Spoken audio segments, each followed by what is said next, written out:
I'm going to go ahead and let Stacy have the floor here. Again, we're really excited to have him be able to walk us through this amazing product. So take it away, Stacy. All right, fantastic. Thanks, Jordan. I'm going to apologize up front. I was doing a demo earlier today and my voice started going out, so hopefully that won't happen here today, but we'll try to kind of get through all of this. Again, hopefully no voice issues or anything like that going on here from that perspective. As we talk about this, we'll also take a look at a little bit of some controls and things at the end. So it's kind of hard to demo storage, right? But we can look at some interfaces and some stuff like that to give a quick overview. I don't think that we'll use our whole hour today. From that side of the house, I think we'll be relatively quick within that as well. So we'll give you a little bit of your time back.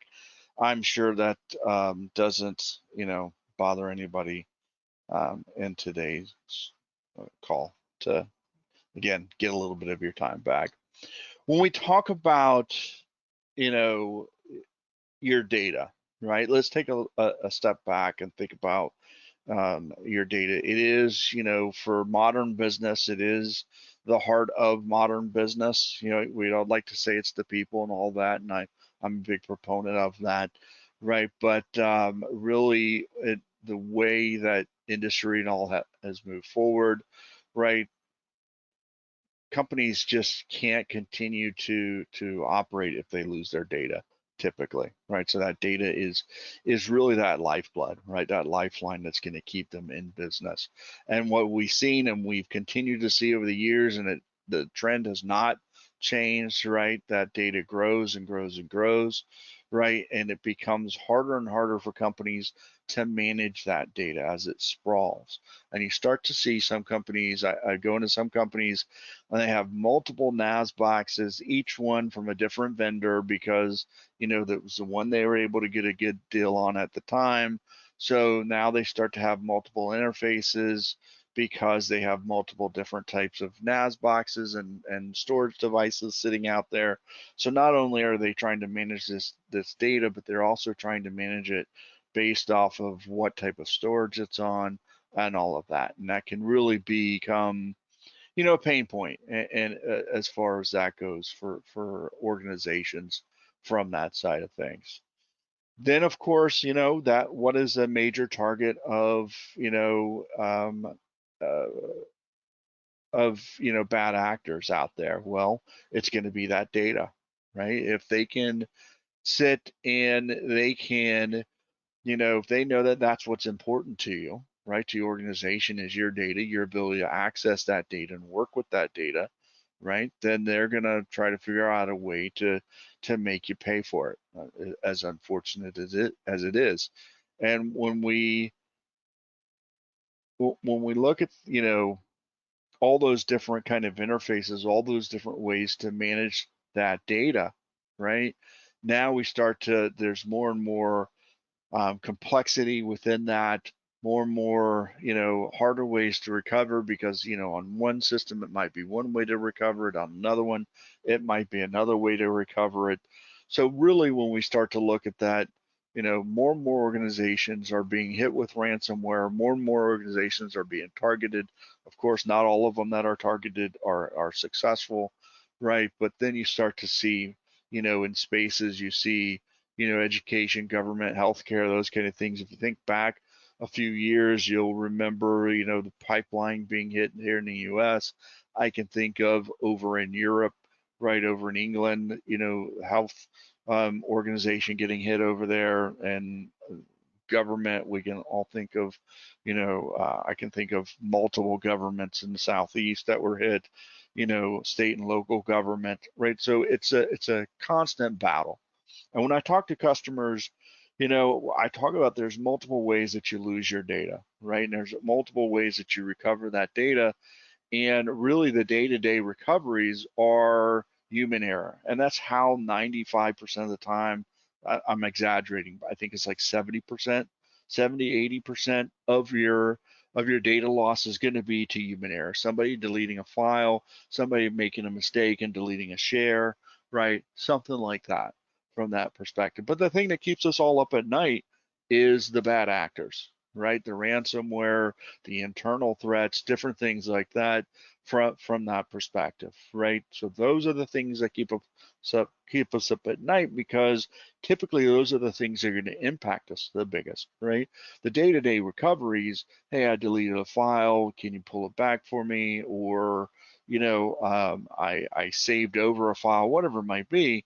That's not typically, in some cases it can be depending on what it is, but typically it's not going to take and, um, be as detrimental to the actual running of the business. Now, there's always exceptions, but typically it's not going to be from that side of things.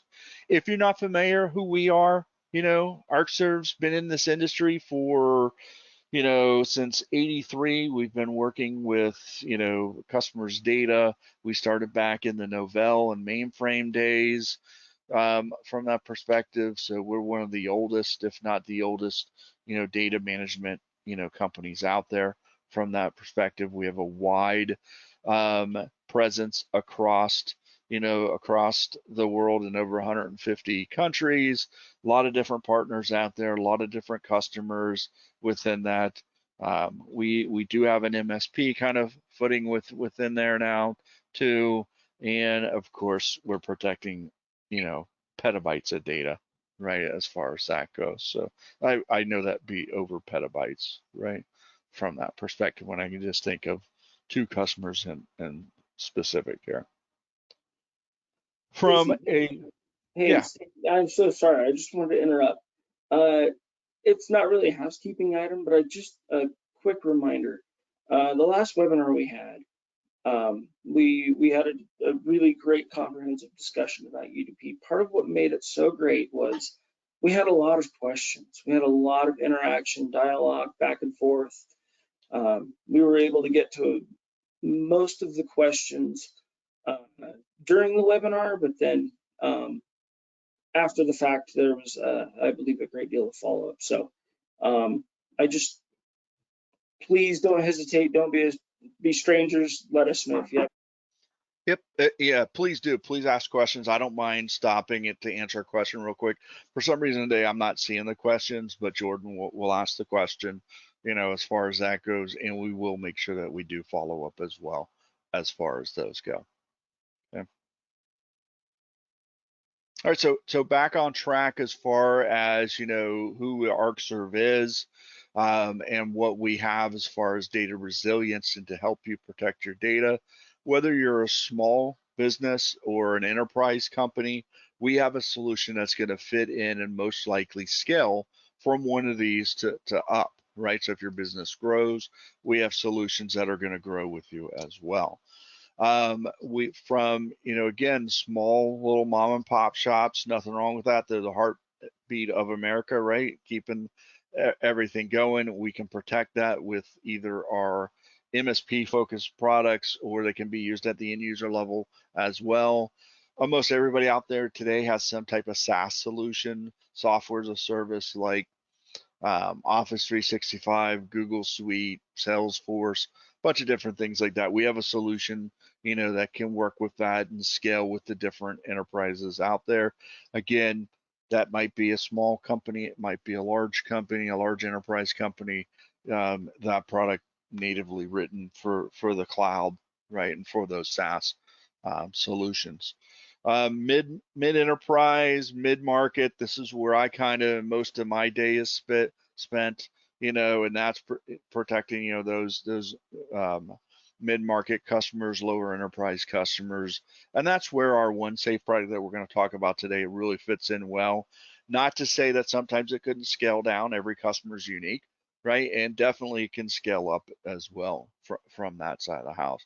Now, of course, we have our traditional backup solutions. We have our image-based, our purpose-built backup appliances, our ability to go to the cloud and protect the cloud. We have our own cloud offering. And then we get into that, of course, larger enterprise kind of market as well, with things like our continuous availability and all of that. what I would say is when you look at this puzzle, right, this is kind of what makes us unique in the industry. A lot of times people say, what makes Arcserve stand out against vendor X? Well, it is the fact that, we do have the entire puzzle, or we have a piece of the puzzle. Okay, so if you're happy with the solution that you have today, well, we probably have something that can complement that solution. Okay, if you're looking for a complete overhaul and you have certain systems that need to be continuously online, you have data that needs to be immutable, you have, you want to slide in Appliance to back up your environment, and you want to go to the cloud, you want to have disaster recovery in the cloud. Those are all things that we could do. If we have customers that even decide, hey, I still want to go to tape, right? So we can definitely have those different pieces that we either plug in, or we can have that whole entire puzzle for you and provide that data resilience from a complete perspective. Now, the 3-2-1 approach to protecting data is nothing new. Every backup vendor has been talking about it since I came in the industry in '97. 3-2-1 is quite simple. It's saying, hey, I want to take in, or I shouldn't say I want to take, but a customer should take, and they should have 3 copies of their data, 1 primary copy, 2 backup copies. That data should reside on 2 different types of media, right? So that could be tape, that could be disk, it could be cloud. There's a number of different things for that. 1 copy of that data should be offsite. It should be, again, at a cloud. It could be offsite to tape. It could be replicated to an offsite location, but it should be offsite from that perspective. I'll add one little caveat to that and say that offsite location should have a different set of credentials to access it. That's what really makes it offsite. Sometimes people think about offsite as being, a remote location, but then they use the same network to be able to access it, the same credentials. Is that really remote then, right? Is that really offsite? So just keep that in mind. I've heard stories, of course, of bad actors accessing everything and they use the same set of credentials. Not to say that that they're not smart and they can't get the other credentials, but at least it's another layer within there from that side. What has changed with that, right, is that now cyber insurance companies are starting to require that there be an additional one to this, right? You may see companies refer to this as 3-2-2. We call it 3-2-1-1. I've seen other companies call it 3-2-1-1. And this is really the world that we live in now today. And it's saying that last stage, right, there should also be an immutable copy of your data. Okay, so somewhere the data should be immutable. Now, there's a number of ways that data can be immutable, right?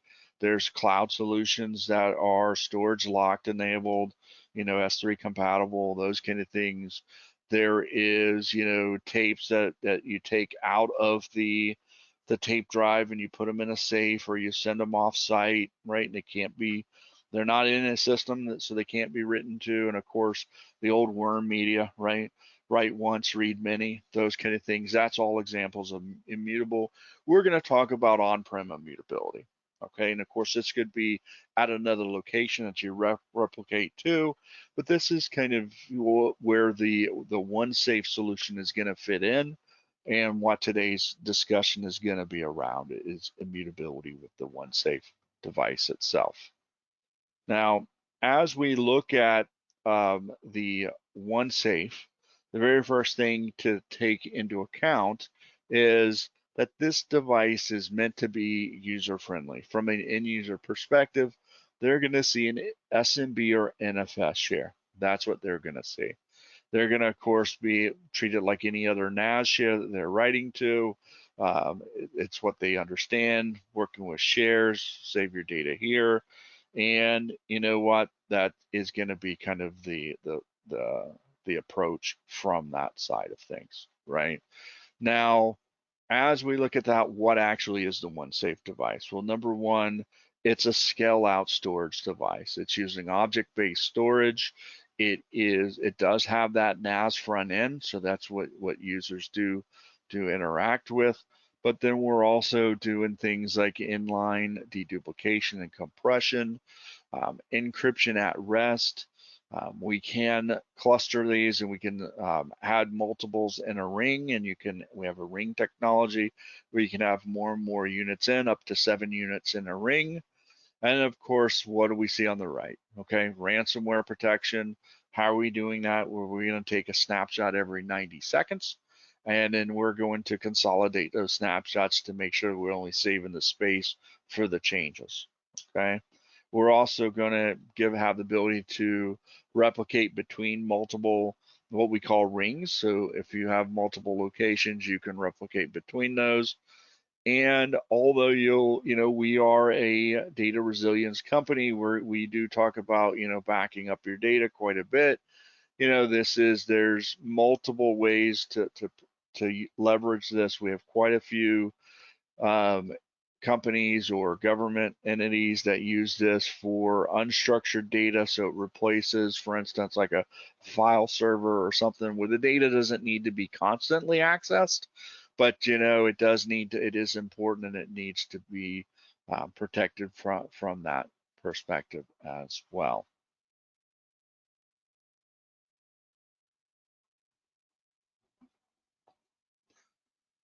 So when we look at the scale out fact that object-based storage, right? Again, those snapshots are meant to preserve that original copy of that data. We do support a 2-factor authentication model, and we are, working on, other things on top of that as well.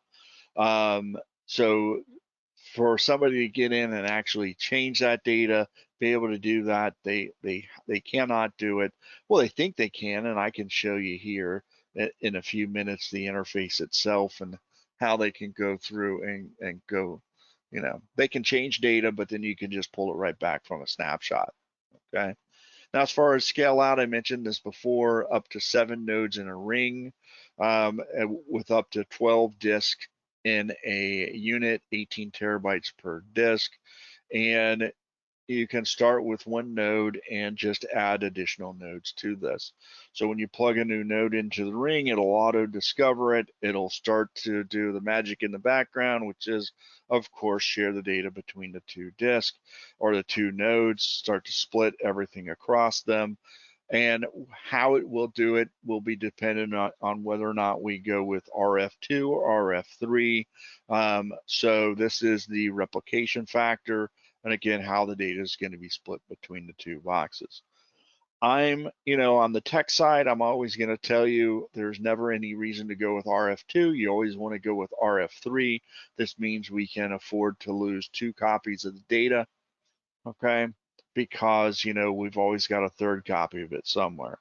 Now, from a budgetary perspective, this also means you're going to cut the usage level of the device by 2/3. Okay, so just keep that in mind. I live in this perfect world where there's no budgets. All my customers, all you guys live in a budget world, right? Totally understandable. There's always risk versus budget. You always got to figure out where you're going to land from that perspective. But if you have RF3 enabled, you can afford to lose multiple disks. You can afford to lose multiple devices within the ring and still, not risk losing that data from that perspective. So just keep that in mind. Hey, Stacy, Yeah. just actually a couple of questions we got from that. How are these, or let's go with the first one. Can we take air gap backups with OneXafe? So this would be a logical air gap. So absolutely. There's 2 different types of air gap. Some people don't, some people have opinions on logical air gaps, but if you look at the industry, logical air gaps are where you have a different set of credentials and you can't just access that data. So that would be a logical air gap. And there's probably some more definitions on top of that. I'm oversimplifying it, but yes, this could be a logical air gap of the data. Perfect. And then how are these snapshots different from regular storage storage box snapshots?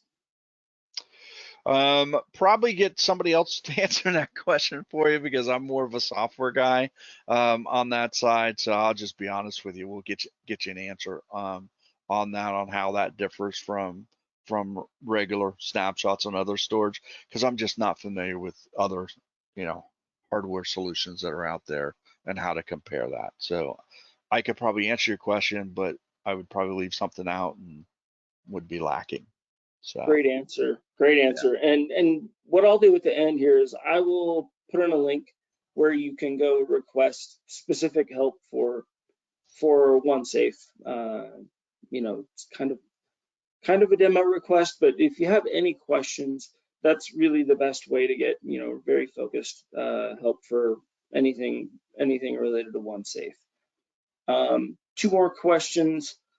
Can we cluster the nodes across sites, production, and DR?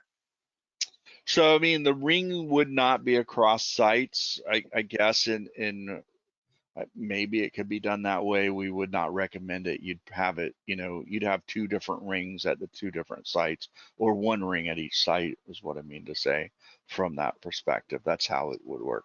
And then you can replicate between the rings. Perfect. And then can I back up storage snapshots? You wouldn't access the stored snapshots in that way. I don't think that you would do that. That is where you're going to take, and within the storage snapshots, you're going to take and manage your immutability. You're going to manage your time frame, whether it's, you know, um, 30 days or 7 days or a year or 3 years or all the way to an infinite, right? Which we'd love you to keep data on storage infinitely, but your budget probably isn't going to like that. So, but you do scale it. You do that. You do that retention, that snapshot retention based on share. So when you create the share, you're going to go ahead and set up that snapshot retention. Now, in certain applications, UDP, our backup solution, is a good example of this.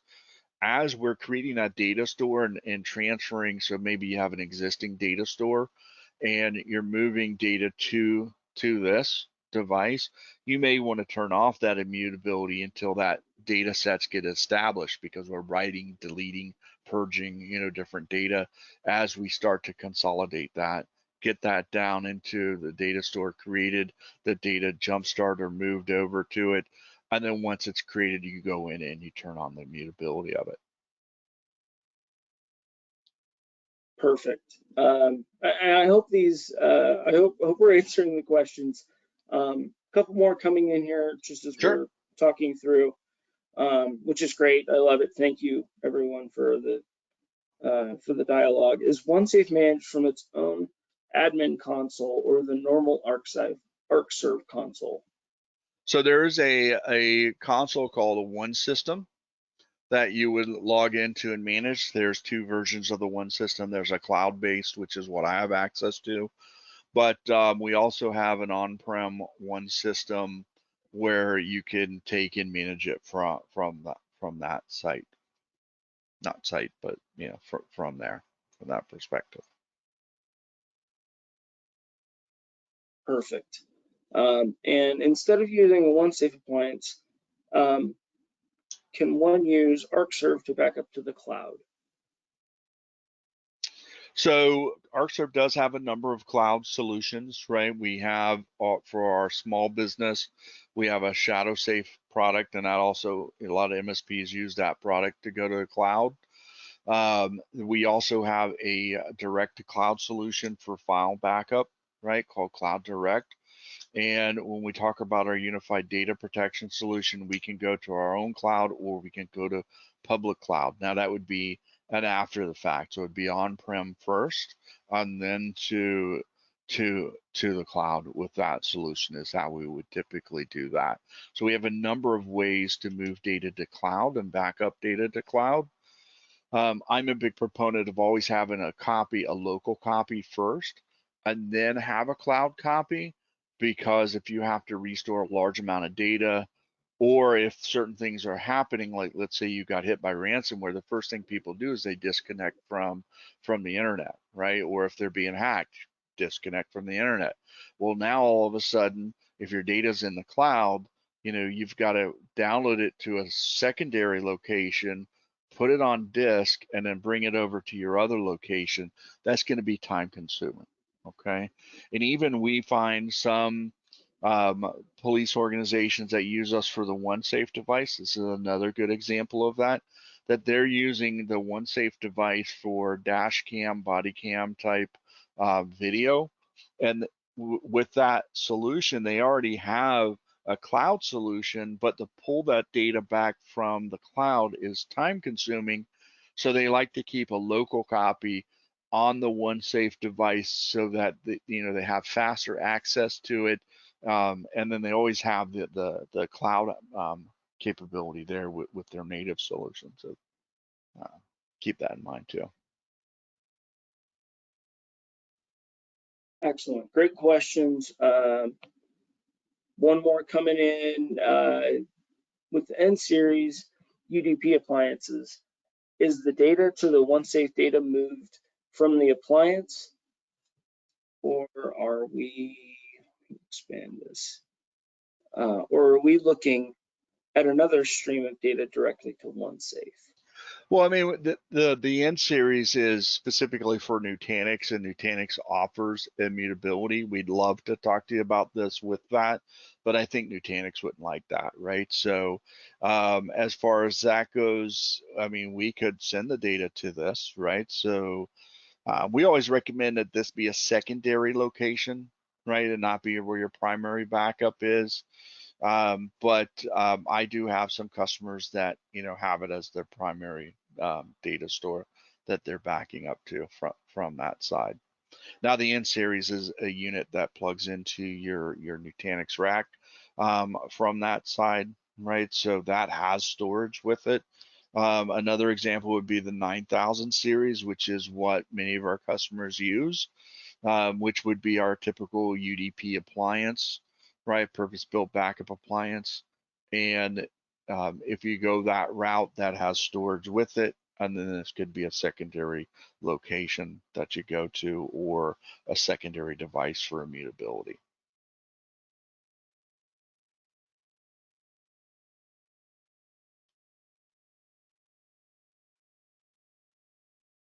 Perfect, sounds good. For now, I think that handles the questions, but no, we love this. Yeah. Keep them coming. Thank you. Yeah, it's much better than me reading slides. So yeah, keep your questions coming. Hopefully I'll give you, some good stuff to ask questions on as we kind of move forward. Now, as far as the scale out, what we're talking about scaling out here, again, I think I hit most of these points already, but up to, I know it says 1, 3, or 7 nodes in a cluster. I think we've moved beyond that, so we could have 2 nodes in a cluster now, and so forth within that. Now, if we have 3 nodes in a cluster or so forth within that, then it makes it easier to do RF3 because we're spreading that all the way across. If you have 2 nodes in a cluster, then there starts to be a chance for to lose your brain, if you will, within that. So there's a little bit more risk from that side. So I think from a protection perspective, sometimes it's smart to go with 3, but I have plenty of customers sitting out there with only 2 nodes in their cluster from that side. Again, budget is going to really make that decision for you in some cases. And in some cases, right, from a technical perspective, we go in, and when I say we, I mean you as administrators, you as whatever level you might be within your company from a technical perspective, and say, here is what we should go with, here is why. And then the people that own the purse strings come back and say, okay, but we can only afford 1 of these, or or 2 of these, or whatever it might be. So even you may make the technical case for it, sometimes we don't always get that what we want, right? Now, this can be added to empty drive slots. So we do have upgrades for these. So we have different units. We'll show that in the next slide. So not all the drives are populated, and you can buy additional drives to go in there. You would get them through us. We did at one time do a bring your own drive, and you may see it referenced somewhere. I'm just going to be honest with you. When you do that, although we support it, you tend to have issues because of different firmware or different things like that. So, I would be really remiss to make that as a recommendation, to you.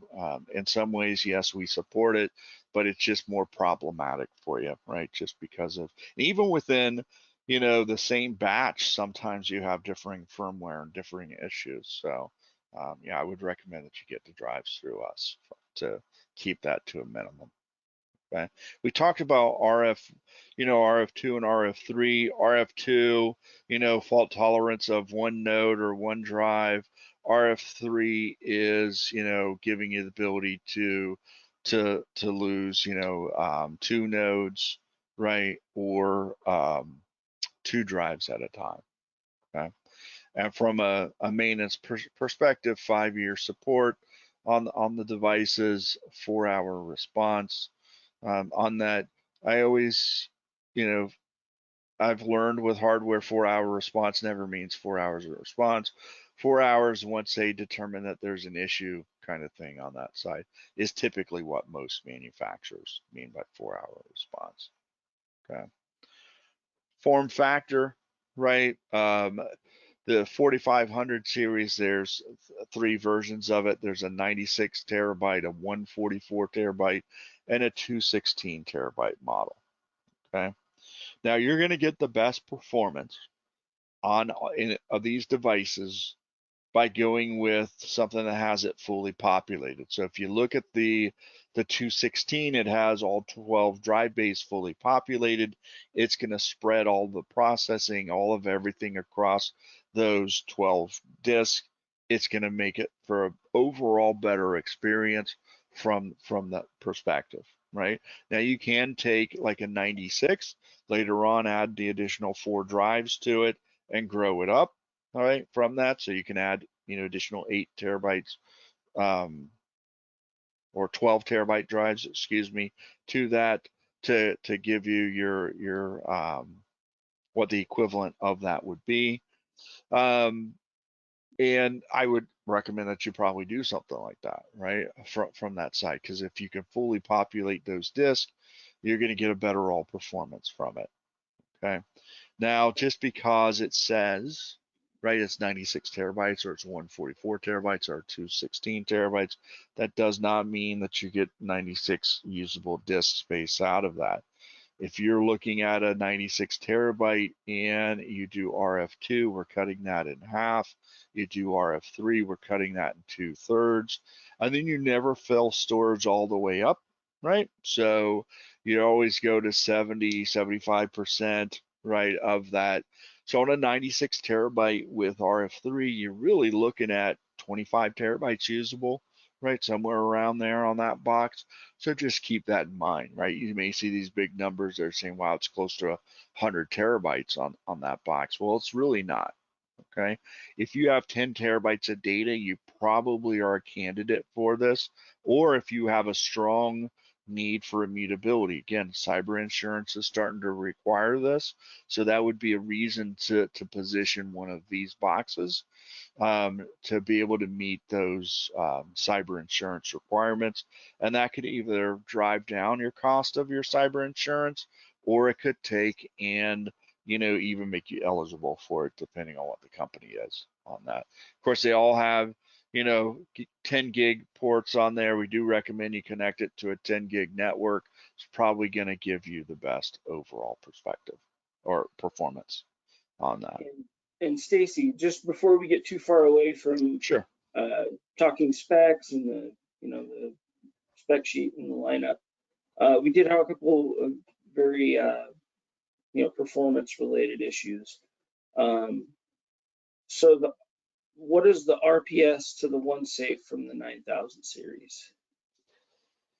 The RPS is what UDP does, right? It's the UDP backup server, the recovery point server. It's the actual brains of UDP. If you think about UDP, if you take the RPS out of it, we could still run backups, but a lot of the features and the functions wouldn't be there. The deduplication, the replication, all of those capabilities that make unified data protection, our kind of unique product, they would go away. So it's the actual brains of it, right? And it's where you would also manage your data store, right? So from a OneSafe perspective, what we would do is we would create shares, and then within those shares, we would have our data destination, our index destination, our hash destination. We would keep off the OneSafe because it's going to be high IOs, and you're not going to get high IOPS off of the OneSafe. So typically, you'd have that still on your appliance or on your backup server from that side of the house, right? So it would still manage that. If you lose your hash can be rebuilt. Okay, if you lose your data, your index, I'm not aware of an easy way to rebuild your data or your index. So you want to make sure that the data and the index, and there's another folder which is the data location or the common folder, depending where you are, or whether or not you're doing a appliance or not. But it's ultimately where all the metadata is handled. That would reside on the OneSafe as well. So you just set up a replication task to replicate to that. Awesome. And I'm pretty sure I know the answer to this one. Can we use the OneSafe in conjunction with our current Arcserve appliance? Absolutely. Excellent. I think That's an easy one. that's an easy one, yeah. Yeah. And is there any plan to expand beyond the current 7-node ring limit? I know we're looking at a lot of things. As far as the number of nodes in a ring, I don't know if they're looking at that or not. I know that they're coming out with a big update planned in July for some more features, not new versions of OneSafe or anything like that, but feature update for some of the pieces. I'm not allowed to talk about those today because, of course, they may push. Maybe it moves to August or whatever. But keep your eye out as well for we're continuously trying to update some of the management side of things and all of that with it as well. Okay, awesome.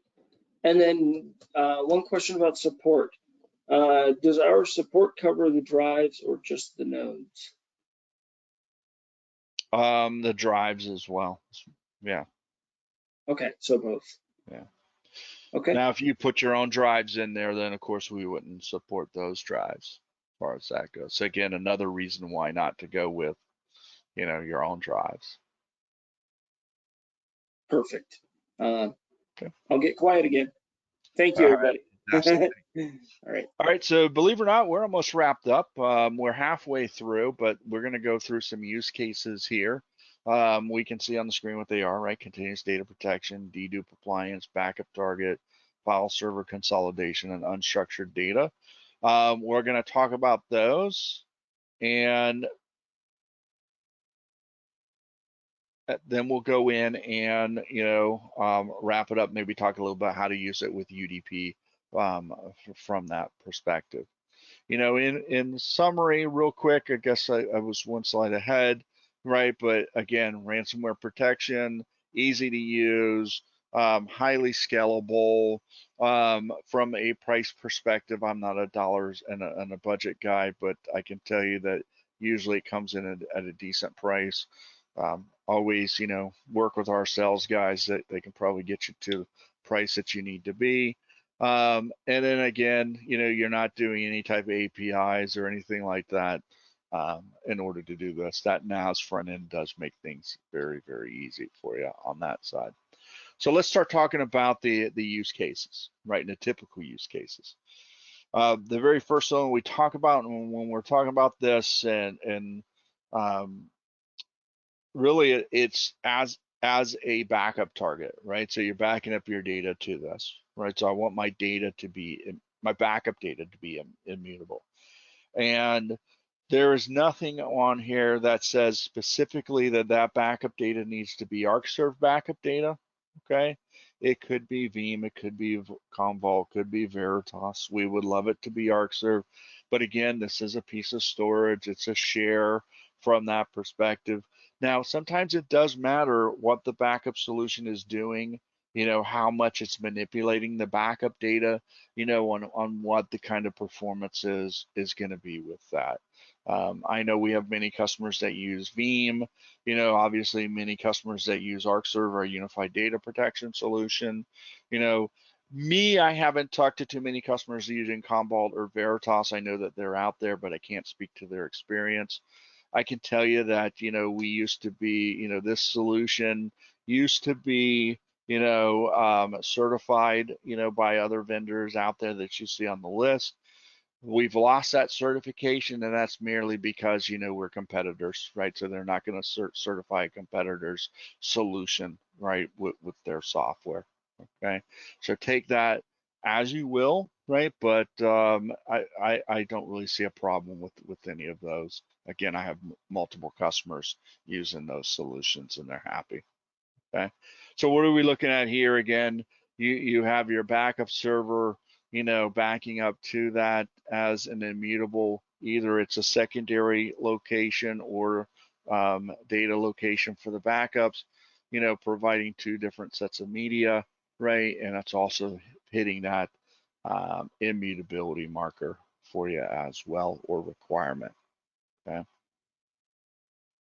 As far as unstructured data, what are we talking about here? You know, I used an example earlier of dash cam or body cam video. We have quite a few police departments that use us for that.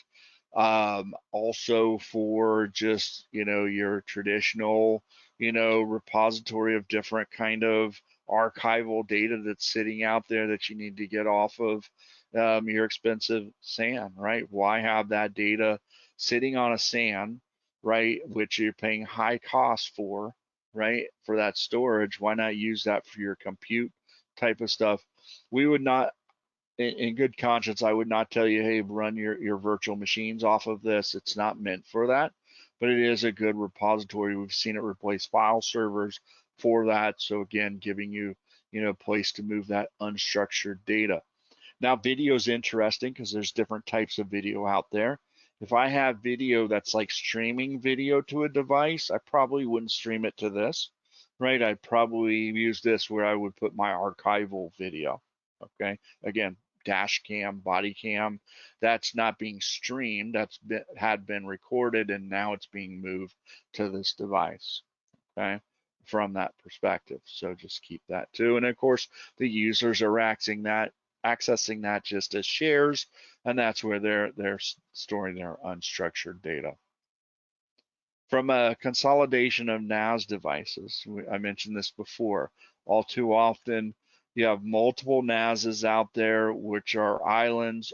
Maybe they're all the same vendor, or maybe they're not. This is one way you can consolidate that all into one solution, one ring from that side, make it easier to manage so that you don't have all these different vendors and all these different silos sitting out there, right? And different things from that perspective. So that can make your day-to-day management, really what it can really help with is more from a restore perspective, because now you know you don't have to worry about, here is this data that's sitting out on this NAS. Okay, I gotta log into that to kind of figure out why it's not showing up. Okay, you're only working with one. It makes it much easier from that perspective. Okay. And of course, being able to take and do things like scale out. So as that box grows, add another unit into it, or add additional disk, right? If you start out with one of the like 96 terabytes, add additional disk into it to completely fill out that box and scale it out that way, and so forth within that. Make sure I didn't double click there. No, I didn't. Okay. So when using this with our unified data protection solution, if you're not familiar with that, This is your image-based backup solution for Windows servers, Linux servers, physical servers, virtual servers, um, being able to, of course, manage that all from either software or an appliance, right? But we had that question earlier. Can we use this with our other, Arcserve solutions? Absolutely. This could be a secondary location. This could be a secondary, target to have that data sitting there and be, be a source for immutability, on-prem immutability for your data within there. Okay. In interest of time, I don't think I'm going to go through all of what UDP does, but of course it's an image-based backup solution, disaster recovery, business continuity, be able to spin up systems quickly. And of course, and unfortunate is, although we do include a copy of Sophos Intercept Advanced Edition, we have customers that don't activate it or whatever within that. So, if something were to happen to that box, having that immutable copy of the backup is going to be important for you to be able to pull that data back. So just keep that in mind. And before we offered the Sophos bundle with that too, right? We had customers that, of course, were targeted. Okay, not our customers, but specifically. Okay, everybody's targeted, unfortunately.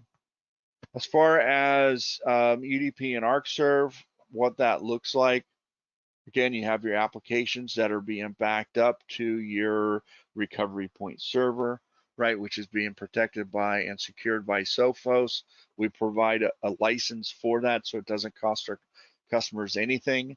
If they don't want to use and you don't want to use the Sophos solution, please put some type of security box, a security software on the backup server protecting the backups themselves. Then you can take and you can move that data, right? You can move that data up to S3 compatible, data stores, which can be locked, right?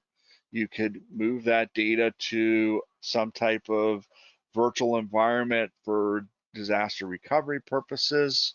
You can, of course, replicate that data to a data store that's on the OneXafe device that for immutability. And then you could even have another OneXafe device off-prem so that you're also hitting that off-site location, kind of one copy of your data off-site too, right? And that could be immutable there. So there's a whole bunch different ways we could architect this out. This is one way we could architect it out from that perspective, to really kind of, how you could do it all with Arcserve. And again, I could put in some other pieces to this puzzle, like continuous availability of certain systems and all of that as well. Awesome. So Stacy, Sure. I know we're getting short on time, and I think you just answered this one. We had a question. Can OneXafe leverage on-prem S3 storage such as Cloudian? So, I mean, OneXafe wouldn't have anything specific to do with Cloudian, right? As far as that goes, Cloudian, yeah, it would be a different storage device that you have out there. So nothing specific to do with us and Cloudian. But there are some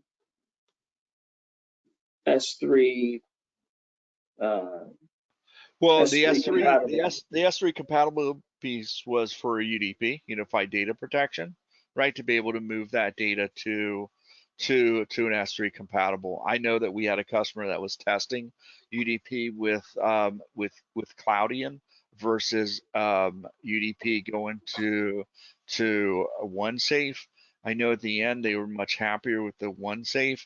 I don't know why, right? So I'm not going to say Cloudian's not good or anything like that. I would be the last one to do that. I can just think of one use case where OneXafe made more sense for that particular customer than Cloudian did. Now, as far as OneXafe and Cloudian in the same environment, right? If they wanted to take data from the Cloudian device over to a OneXafe device, I don't think we'd see that too much in a environment, but I might just not be thinking of how that would look.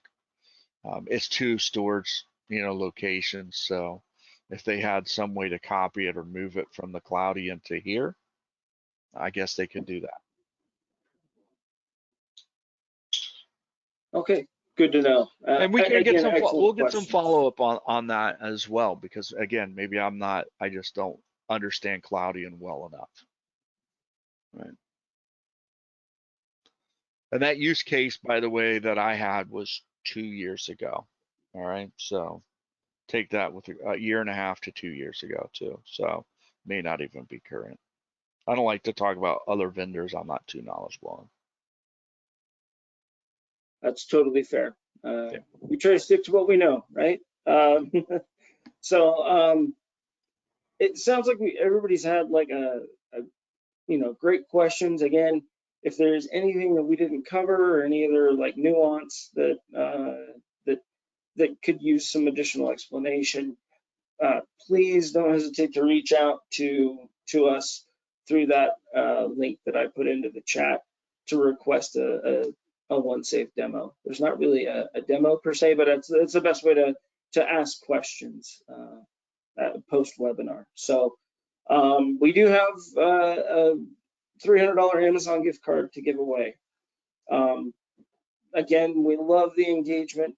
It really helps us hone in our messaging and figure out how best to use OneSafe to serve our customers.